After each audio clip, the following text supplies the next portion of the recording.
नीति आयोग की तंजीम नौ वजीर आजम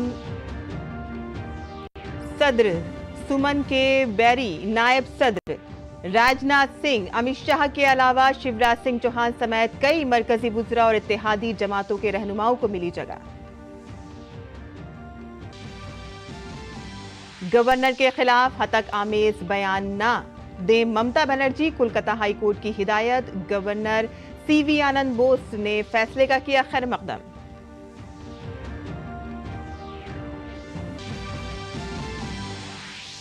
दिल्ली में शराब पॉलिसी घपले के मुलजिम अरविंद केजरीवाल की अर्जी पर आज हाई कोर्ट में होगी समाअत। अदालत ने सीबीआई से मांगा जवाब।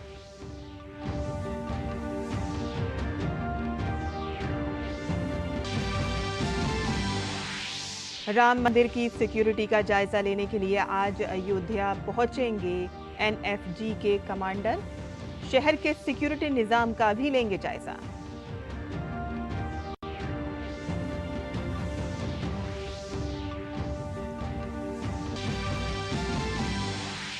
यौम आशूरा आज इसी दिन हक व बातिल की जंग मार्का करबला में हजरत इमाम हुसैन ने दी थी शहादत। इमाम हुसैन की शहादत की याद में मनाया जाता है यौम आशूरा। अम्मान में बड़ा हादसा, तेल टैंकर के पलटने से 13 भारतीय शहरियों समेत 16 अफराद पर मुश्तमिल टीम लापता, तलाश जारी। और बांग्लादेश में सरकारी नौकरियों में रिजर्वेशन के मसले पर शदीद मुजाहिरा, 6 अफराद की मौत, मुतअद्दिद जख्मी। अगले अहकामात तक तमाम स्कूल कॉलेज बंद।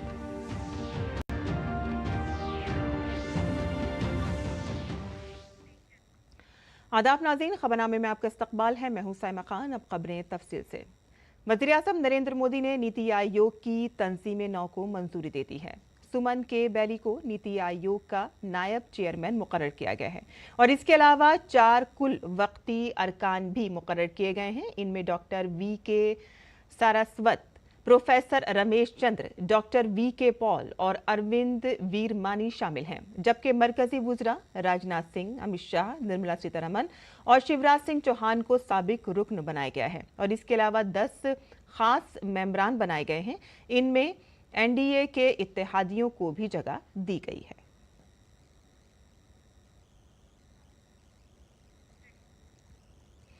कोलकाता हाई कोर्ट ने मगरबी बंगाल की वजीर आला ममता बनर्जी को गवर्नर सीवी आनंद बोस के खिलाफ कोई भी तौहीन आमेज बयान देने से रोक दिया है। गवर्नर आनंद बोस के जरिए दर्ज कराए गए हतक इज्जत के मामले में हाई कोर्ट ने यह अबूरी हुक्म दिया है। अदालत ने वजीर आला ममता बनर्जी के साथ तृणमूल कांग्रेस के 2 नौमुंतखब रुकन असेंबली यहां पर बनर्जी और रियायत हुसैन सरकार और पार्टी लीडर कुणाल घोष को हिदायत दी है कि वो इस तरह के तौहीन आमेज बयानात ना दें। बीजेपी इस मामले को लेकर तृणमूल हुकूमत को हदफ तनकीद बना रही है। मगरबी बंगाल की कानून असेंबली में कायदे हिज़्ब इख्तिलाफ शुभेंदु अधिकारी ने कहा कि ये कितनी शर्मनाक बात है कि एक वजीर आला को इस तरह के बयानबाजी से रोका जा रहा है क्योंकि वो नहीं जानते कि उन्हें क्या बोलना है। मगरबी बंगाल के गवर्नर ने भी इस फैसले का खैर मकदम किया है। उन्होंने कहा है कि ममता ने जिस तरह के बयानात दिए हैं उनसे इस तरह की उम्मीद नहीं थी। I welcome the judgment. The remarks that she made about me were not expected at all from her. Violence is growing in this state. I'm depressed that in some cases violence is supported or initiated by the government. This is a very disturbing trend. Because of this growing violence, which has got the backing of government, people feel suppressed, oppressed and depressed. This cannot continue like this. Bengal deserves peace and harmony. मगरबी बंगाल के senior BJP रहनुमा शुभेंदु अधिकारी ने रियासती हुकूमत को तनकीद का निशाना बनाया है। उन्होंने कहा कि ईसीआई को बंगाल में इंतखाबी रहनुमा खतूत को तब्दील करना चाहिए। शुभेंदु अधिकारी ने कहा कि टीएमसी ने गुंडों को पोलिंग एजेंट मुकर्रर किया है। Our demand is very simple. ECI should change the election guideline, especially in Bengal. TMC एक एक सीट में 8-8, 7-7 करके डैमी प्रत्याशी खड़ा कर रहा है और 8 गुंडा को पोलिंग एजेंट का आई कार्ड देकर अंदर घुसा रहा है। टीएमसी कैडर को presiding polling officer in Raiganj 371 presiding and polling officer selected by a one particular community. They choose in Itahar, Dalkola, Gwalpukur and Chakulia. 371. It's a पक्का सबूत। 3 महीने पहले लोकसभा चुनाव का प्रिजाइडिंग पोलिंग था, सुरेंद्र मीना चेंज कर दिया। इसके ऊपर जांच होना चाहिए। और दरअसल शुभेंदु अधिकारी ने गवर्नर सीवी आनंद बोस से मुलाकात की, जहां उन्होंने एक मेमोरेंडम पेश किया और इसके साथ ही उन्होंने सोशल मीडिया प्लेटफॉर्म के जरिए मालूमात शेयर की, जिसमें असेंबली ज़िमनी इंतखाबात पर चौंका देने वाले इंकशाफात सामने आए हैं। जहां ममता हुकूमत की तरफ से मुसलमानों की बड़ी तादाद को इलेक्शन ड्यूटी पर तैनात किया गया था और रायगंज असेंबली ज़िमनी इंतखाब में सिर्फ मुसलमानों को ड्यूटी पर लगाया गया था। रायगंज सीट पर बीजेपी की जीत यकीनी थी और इसके बावजूद ज़िमनी इंतखाबात में हार हुई है। उन्होंने इस अहम अदादुशुमार पर तवज्जो देने की बात कही। मुबैना शराब पॉलिसी घपले से मुतालिक सीबीआई केस में वजीर आला अरविंद केजरीवाल की जमानत की अर्जी पर आज दिल्ली हाई कोर्ट में समाअत होगी। उन्हें इन्फोर्समेंट डायरेक्टोरेट से मुतालिक मनी लॉन्ड्रिंग मामले में सुप्रीम कोर्ट से पहले ही राहत मिल चुकी है। आज हाई कोर्ट में सीबीआई से मुतालिक इंसदादे बदउनवानी एक्ट के मामले की समाअत होगी। जमानत के अलावा केजरीवाल ने अपनी गिरफ्तारी को दिल्ली हाई कोर्ट में भी चैलेंज किया है। जस्टिस नीना बंसल कृष्णा इस मामले की समाअत करेंगी। खास बात यह है कि इस मामले में केजरीवाल ने ज़ैली अदालत में जमानत के लिए अर्जी दाखिल नहीं की, बल्कि बराह रास्त दिल्ली हाई कोर्ट से रुजू किया है। गुज़िश्ता समाअत में सीबीआई ने भी इस मामले पर एतराज़ उठाया था, लेकिन केजरीवाल की जानिब से कहा गया था कि वो जमानत के लिए बराह रास्त हाई कोर्ट जा सकते हैं। सुप्रीम कोर्ट ने अपने बहुत से मामले में ये इंतज़ाम किया है, जिसके बाद अदालत ने सीबीआई को अपना जवाब दाखिल करने का नोटिस दिया और आज की समाअत तय की गई। अरविंद केजरीवाल को इस साल मार्च में दिल्ली शराब घपला मामले में गिरफ्तार किया गया था। सीबीआई बदउनवानी मामले की तहकीकात कर रही है। वहीं ईडी ने मनी लॉन्ड्रिंग की दफात के तहत वजीर आला के खिलाफ चार्जशीट दाखिल कर चुकी है। और तनाज़े की शिकार IAS प्रोबेशनर पूजा खेड़कर को महाराष्ट्र कैडर से हटाकर Lal Bahadur Shastri national academy of administration में वापस बुला लिया गया है। Lal Bahadur Shastri national academy of administration ने पूजा खेड़कर के नाम एक खत में कहा है कि उन्हें जिलाई तरबियती प्रोग्राम से हटाकर वापस बुलाया जाए।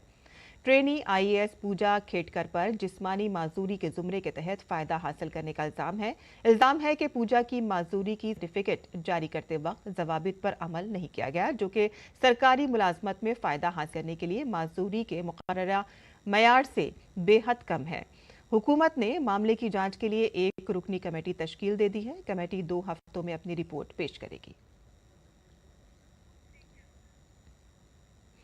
अयोध्या में सिक्योरिटी इंतजामात की जांच के लिए नेशनल सिक्योरिटी गार्ड NSG को टीम आज वहां पहुंचेगी। दरअसल अयोध्या को NSG का मरकज बनाने की तैयारियां हो रही हैं। NSG का दस्ता यहां मुस्तकिल तौर पर तैनात रहेगा। इस सिलसिले में NSG का एक दस्ता अयोध्या पहुंच रहा है। ये टीम यहां 4 रोज तक कयाम करेगी और राम जन्मभूमि और आसपास के इलाकों की सिक्योरिटी का जायजा लेगी। ये टीम 20 जुलाई तक अयोध्या में रहेगी। दरअसल अयोध्या में राम मंदिर की तामीर के बाद से दहशतगर्दी के खतरे बढ़ गए हैं। मरकजी हुकूमत इस तरह के खतरात से निमटने के मंसूबे पर काम कर रही है। यहाँ रोजाना 1 लाख से ज्यादा अकीदतमंद आते हैं और ऐसे में यहाँ हिफाजती इंतजामात को मजबूत बनाने पर जोर दिया जा रहा है। और कम उम्री की शादी जैसी बुराइयों के खिलाफ आज रिपोर्ट जारी की जाएगी। ये report national commission for protection of child rights और child marriage free India institute ने मुश्तरका तौर पर तैयार की है। इसे खास तौर पर आज आलमी यौम इंसाफ के मौके पर जारी किया जाएगा। इस मौके पर national commission for protection of child rights के सरबराह प्रियांक कानून गो और child marriage free India institute के बानी भुवन रिभु मौजूद होंगे। उत्तर प्रदेश के नायब वजीर आला केशव प्रसाद मौर्य ने दिल्ली में बीजेपी हेडक्वार्टर में बीजेपी सदर जेपी नड्डा से मुलाकात की। इस मीटिंग में उत्तर प्रदेश बीजेपी के सदर भूपेंद्र सिंह चौधरी भी मौजूद थे। जराये के मुताबिक 1 घंटे तक जारी रहने वाली मीटिंग में यूपी के सियासी मसाइल पर तबादला ख्याल किया गया। तंजीम और हुकूमत के दरमियान हम आहंगी को यकीनी बनाने और रियासत की तरक्की के लिए मिलकर काम करने पर तबादला ख्याल किया गया। दरअसल उत्तर प्रदेश की 10 सीटों पर ज़िमनी इंतखाबात होने हैं और तमाम 10 सीटों पर जीत हासिल करने पर बातचीत हुई। दरअसल मीटिंग में इस बात पर भी गौर किया गया कि बीजेपी लीडरों को आवाम में तनाज़ा बयानात देने से गुरेज करना चाहिए। और ख़ास बात यह है कि केशव प्रसाद मौर्य का ये दौरा उत्तर प्रदेश में बीजेपी की वर्किंग कमेटी की मीटिंग के इख्तिताम के बाद हुआ है। G7 ग्रुप के वज़ाए तिजारत की मीटिंग में शिरकत के लिए इटली गए मरकजी वजीर तिजारत पीयूष गोयल ने न्यूजीलैंड के वजीर तिजारत टोट किले से मुलाकात की। विला सैन जियोवानी में होने वाली इस गुफ्तगू में अहम उमूर पर तबादला ख्याल किया गया। दोनों रहनुमाओं ने दो तरफा तिजारत और सरमायाकारी के ताल्लुकात को मजीद तक़वियत देने पर तबादला ख्याल किया। पीयूष गोयल ने यूरोपीय कमीशन के एग्जीक्यूटिव नायब डोम्ब्रोविस्किस से भी मुलाकात की। दोनों रहनुमाओं ने भारत यूरोपीय यूनियन तिजारत और इक़्तिसादी ताउन को फ़रोग़ देने पर तबादला ख्याल किया। इस दौरान भारत यूरोपीय यूनियन आज़ाद तिजारती मुआहदे के हवाले से जारी मुज़ाकरात में होने वाली पेशरफ्त का भी जायजा लिया गया। दोनों रहनुमाओं ने मुख्तलिफ शोबों में ताउन को मजबूत बनाने पर भी तबादला ख्याल किया।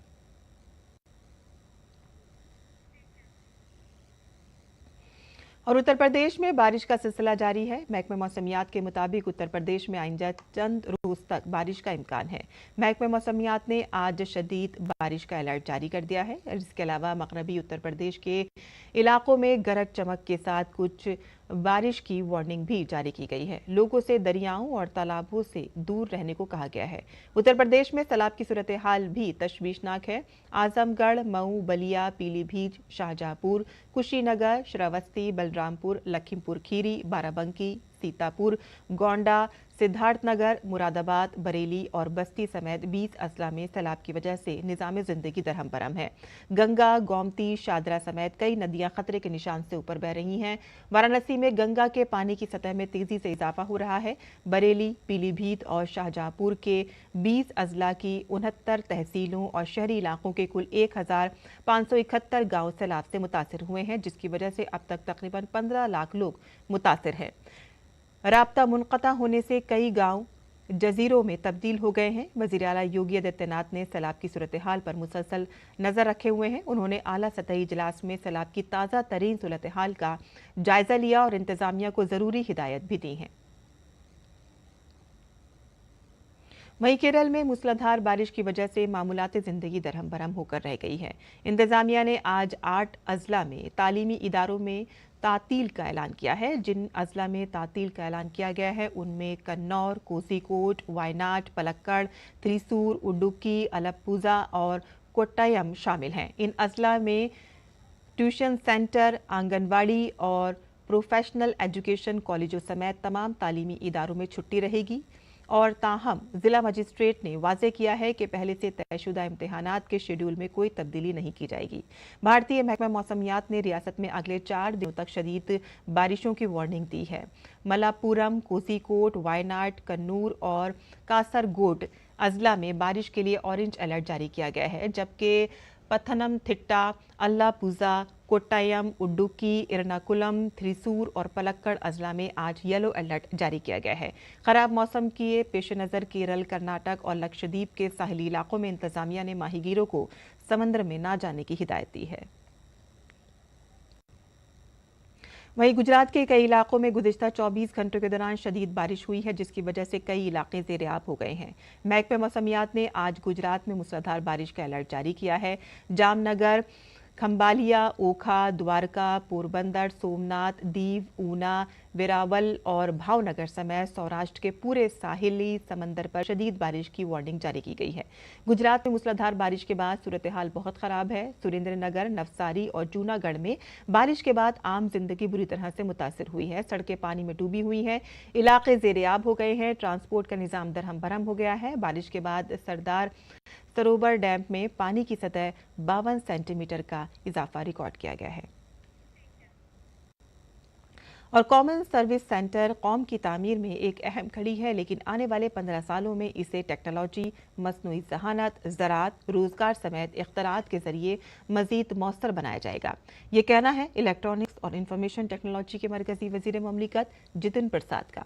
दारुल हुकूमत दिल्ली में CSC का 15वां यौम तासीस बनाया गया, जिसमें मुख्तलिफ रियासतों के CSC सेंटर चलाने वालों को कौमी एजाज़ात से नवाजा गया। दिल्ली के इंडिया हैबिटेट सेंटर में CSC के क़याम के 15 कामयाब सालों का जश्न मनाया गया। CSC डिजिटल इंडिया हुकूमत हिंद की जानिब से 2014 में शुरू की गई एक अहम पहल है, जिसका मकसद भारत को एक डिजिटल ताकतवर मुआशरे और आलमी मईशत में तब्दील करना है। कॉमन सर्विस सेंटर्स का मतलब है कि जो मुल्क के आम शहरियों को तमाम सरकारी स्कीमों और डिजिटल सहूलियात को दस्तयाब कराने में मदद करता है। इलेक्ट्रॉनिक्स और इंफॉर्मेशन टेक्नोलॉजी के मरकजी वजीर ममलिकत जितिन प्रसाद ने इस प्रोग्राम में बतौर मेहमान खुसूसी शिरकत की।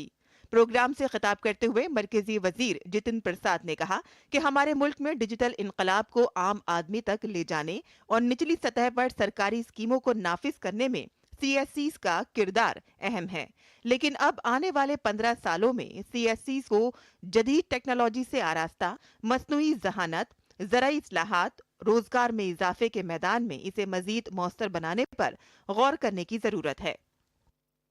जो हमारे प्रधानमंत्री आदरणीय नरेंद्र मोदी जी का सपना था और उनका संकल्प था कि टेक्नोलॉजी को द्वार घर घर गांव गांव तक पहुंचाएंगे और उपलब्ध कराएंगे, उसी की एक ये महत्वपूर्ण कड़ी है।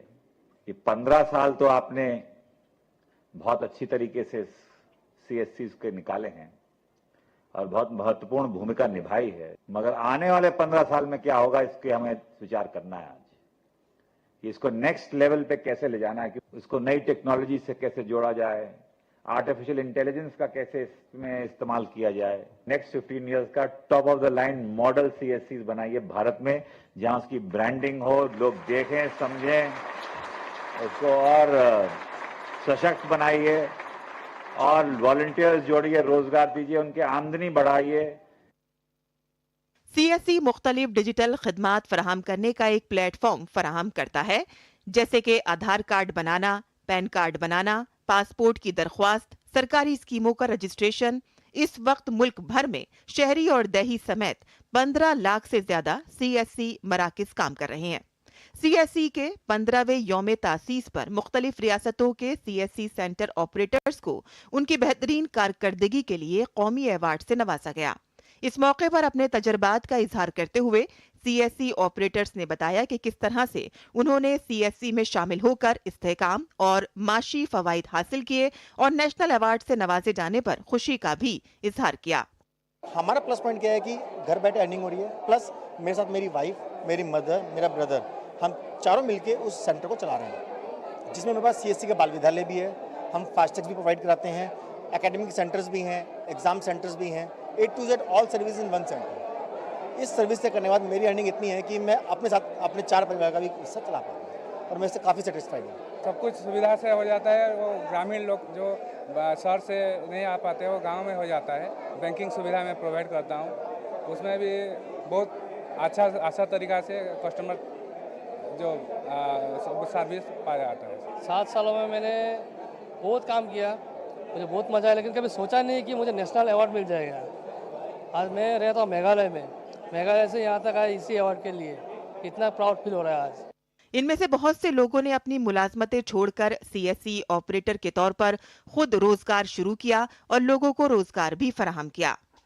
CSC से जुड़ के हमने 5-7 सालों में कम से कम 10 लोगों को तो मैंने रोजगार खुद दे रखा है और मैं दूसरों को भी बोलता हूँ भी आप गवर्नमेंट जॉब के बजाय अगर आप खुद का कुछ ऐसा कुछ स्टार्ट करना चाहो तो बहुत बढ़िया आपके लिए। सीएससी से जुड़ के हम एक रोजगार का चाहते नहीं, हमको तो खुद रोजगार मिल गया सीएससी से।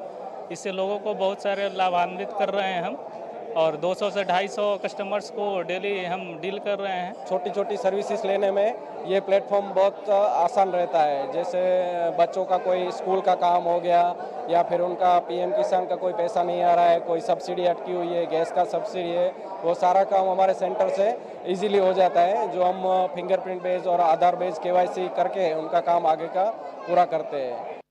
सीएससी जैसे प्लेटफॉर्म खुद कफील भारत, डिजिटल इंडिया के साथ साथ खुद रोजगार और रोजगार को फरोग देने में मौसर रोल अदा कर रही हैं। खास तौर पर देही भारत में डिजिटल इनकलाब को फरोग देने में सीएससी का किरदार काबिल सताइश है। सीएससी यानी कि कॉमन सर्विसेज सेंटर्स स्वरोजगार से रोजगार तक को सुनिश्चित करता हुआ ये मंच अपने 15 साल सफलतापूर्वक पूरे कर चुका है, और इसमें आत्मनिर्भर भारत के निर्माण की झलक भी हमें देखने को मिली।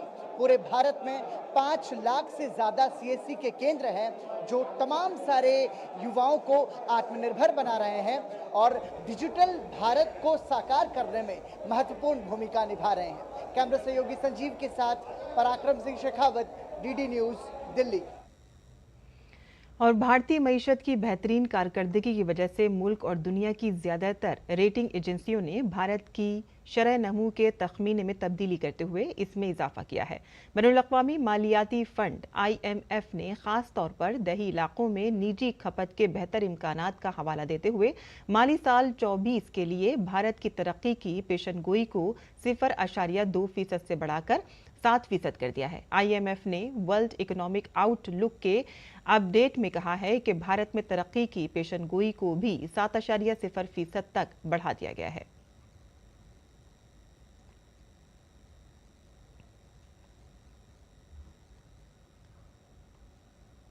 हर साल 10वीं मुहर्रम को यौम आशूरा के तौर पर मनाया जाता है, जिसे इस्लामी तारीख में काफ़ी अहमियत हासिल है। इसी दिन हज़रत मोहम्मद सल्लल्लाहु अलैहि वसल्लम के नवासे इमाम हुसैन ने मैदान करबला में जाम शहादत नोच फरमाया था।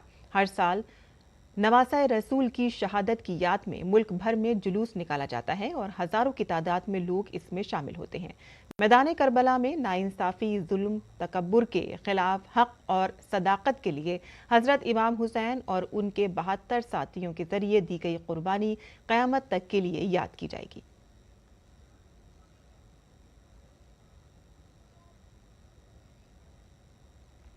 और अब पेश है दिल्ली से शाया हुए उर्दू अखबारात के मुख्तसर जायजा।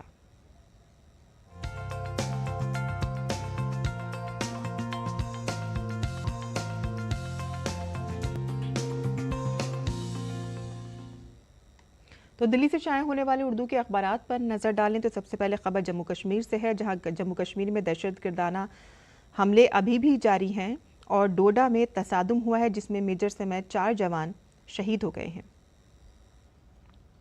इस अखबार की सफ़ा अव्वल से जो खबरें शाया हुई हैं उसमें कुछ बैनुल-अक़वामी खबरें भी हैं, जहां गज़ा में पनाह गुज़ी कैंपों पर हमले हुए हैं, इजरायली हमले हुए हैं और यहां इन हमलों में 53 अफराद जा बहक हो गए हैं।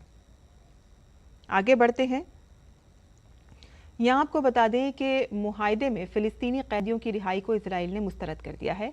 जंग बंदी की जो उम्मीदें हैं वो मादूम होती हुई नजर आ रही हैं। अम्मान में भी आपको बता दें कि मजलिस आज़ा पर यहाँ पर दहशतगर्दाना हमला हुआ है, 5 अफराद जा बहक बताए जा रहे हैं। उत्तर प्रदेश की बात करें तो उत्तर प्रदेश में असातिज़ा की डिजिटल हाजिरी का हुक्म अब 2 माह के लिए मुलतवी कर दिया गया है। और आगे बढ़ते हैं, जहां अम्मान में साहिली समंदर पर एक बड़ा हादसा पेश आया है। यहां एक ऑयल टैंकर पलटने से 13 भारतीयों समेत 16 अफराद पर मुश्तमिल अमला लापता हो गया है। इस हादसे में लापता अफराद से मुतालिक अब तक कोई सुराग नहीं मिल सका है। अमले के दीगर 3 अरकान का ताल्लुक श्रीलंका से है। मैरीटाइम सिक्योरिटी बम स्क्वाड MSC ने ट्विटर पर एक पोस्ट में कहा है कि मोरोसो के झंडे वाला ऑयल टैंकर 25 नॉटिकल मील जुनूब मशरिक में रॉस मदार का मक्का से 25 नॉटिकल मील दूर बंदरगाही शहर दोकम से करीब पलट गया।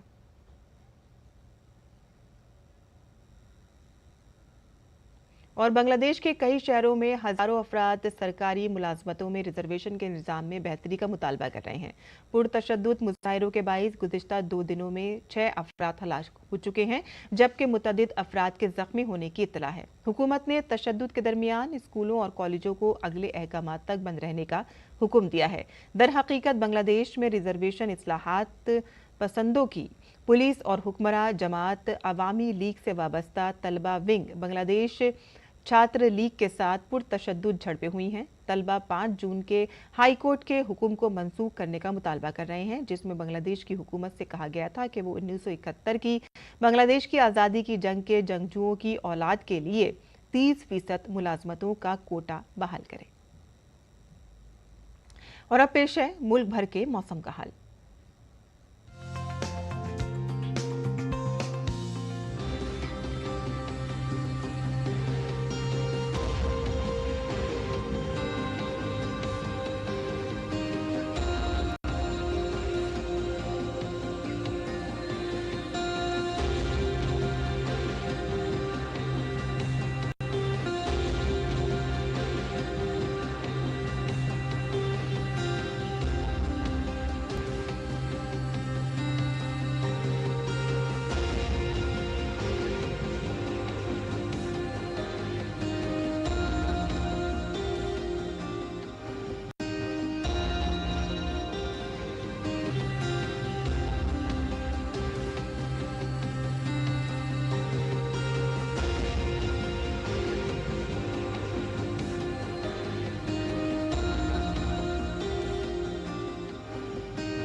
और इसी के साथ ही हमारा खबरनामा या खत्म होता है। हमारी पूरी टीम दे इजाजत। आदाब।